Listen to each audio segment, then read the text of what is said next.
Hi మమ్మ. Hi అమ్మా. ఏం చేస్తున్నావు ఈరోజు? ఈరోజా శనగపిండితోటి గారెలు చేస్తున్నా. శనగపిండి గోధుమ పిండి. ఎంత మమ్మీ ఇది? శనగపిండి ఒక డబ్బమ్మా, ఒక డబ్బా గోధుమ పిండి, ఈ రెండు కలుపుకోవాలి. నువ్వులు,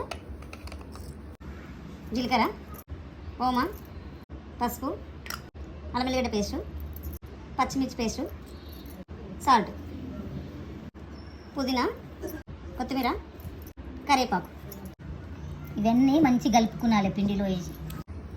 కొన్ని వాటర్ వేసుకుంటూ పూరి పిండిలాగా తడుపుకోవాలి. ఇది అమ్మమ్మ ఈ పిండి ఏం నానబెట్టని అవసరం లేదా? ఏం అవసరం లేదు, తడిపినెంబడే పట్టేసుకోవచ్చు ఇట్లా. హాయ్ పిన్ని. హాయ్. ఈ ఉల్లికి లైట్గా ఆయిల్ పెట్టుకొని ఇట్లా రుద్దేసుకోవాలి. ఆయిల్లో ఇలా వేసుకోవాలి. ఇవి ఇలా రాసుకోవాలమ్మా. చిన్నప్పటి నుంచి అమ్మ ఇలా ఇవే చేస్తుంది పండుగలకి, సంక్రాంతి కానీ దసరాకి కానీ. మటన్ చికెన్తో తినొచ్చు, లేదా ఊరికైనా స్నాక్స్ లాగా బాగుంటాయి. అందరూ చేసుకోండి, బాగుంటాయి.